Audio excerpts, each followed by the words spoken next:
Hey there folks, my name is EmptyBerry, and welcome to today's episode of Lore to Go, the series where we talk about the story behind games in 5 minutes or less. This episode will be about the new Destiny dungeon, the Spire of the Watcher. More specifically, we'll talk about what the Vex were doing there, as well as the secrets that were uncovered that tie in heavily with the upcoming Lightfall expansion. With all that said, let's jump into it. The Spire of the Watcher dungeon begins with Ikora's hidden agents discovering an old Seraph bunker in one of the time rifts on Mars. These time rifts exist due to meddling from the Witness, and they allow us to get a glimpse of Mars as it was around the time of the collapse. Osiris is insistent that the Vanguard investigate this bunker to see if it has any useful information, so Ikora sends some teams to investigate. One of these teams was the Guardian. The other consisted of a separate fire team headed by Anna Bray.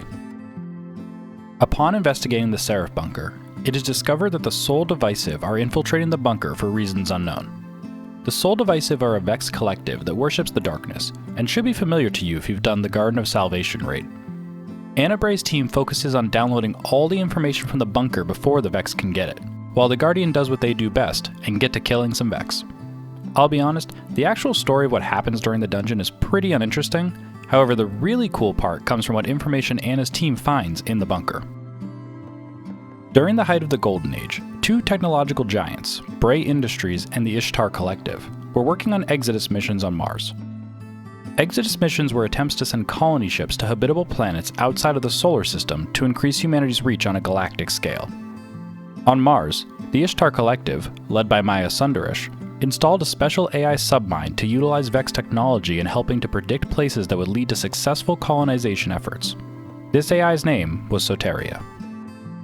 During some of the final testing of an Exodus program known as Echo, in which they were looking to send ships to the Andromeda Galaxy, Soteria was calculating potentially hospitable planets for Maya Sundarish. At first, Soteria calculated over 300 potential planets, but after a moment, they detected a mobile anomaly that reduced the number of viable planets to only a handful. Though Soteria cannot identify the anomaly that is impacting its simulations, this is the first detection of the Black Fleet on its way to the Sol system, which would begin the collapse. Soteria kept the information about the anomaly mostly to itself, only sending a message to Rasputin to warn it about a potential Egyptian-level event, which is a high-level security protocol meaning a potential extinction-level threat. Rasputin would reply that he agreed with Soteria's assessment, and to do what they thought was necessary to preserve humanity, while Rasputin would align the Warsats to watch for the anomaly. Sometime later, Clovis Bray was overseeing Exodus tests with Soteria on Mars. Clovis was involved because the ships mostly contained exos, which he felt were his property. Also, the guy has a god complex and likes to have his fingers in everything. During the test, which was meant to be simulated, Soteria overrode the existing commands and launched the ships for real. Clovis demanded an explanation, though Soteria did not give him the knowledge about the incoming anomaly, instead opting to do what it thought was correct to preserve humanity. Soteria locked Clovis out of the controls and took over to launch the ships out of the solar system in an attempt to preserve them from the coming storm. Clovis and Soteria continued to argue, with Soteria stating that this was a Twilight-level event and that they are sending the ships to any viable destinations in range. Clovis had had enough and executed a command to splinter the submind to effectively prevent it from acting alone. However, this process was not instantaneous, and Soteria was able to designate a single part of itself and attach it to one ship, which they would try to save. This now independent part of the AI was able to avoid Clovis, and while weak, was able to navigate the single ship to the closest known point of safety, Neptune. While not yet confirmed, I think it is highly likely that this ship, along with its inhabitants, were the originators of the city of Neomuna, the city where Lightfall will take place.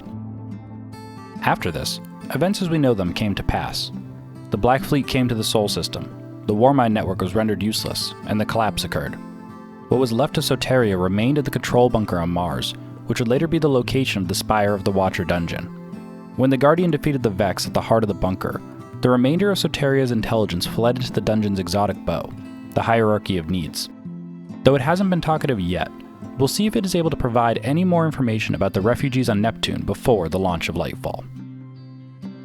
Thank you for tuning in to today's episode of Lore to Go.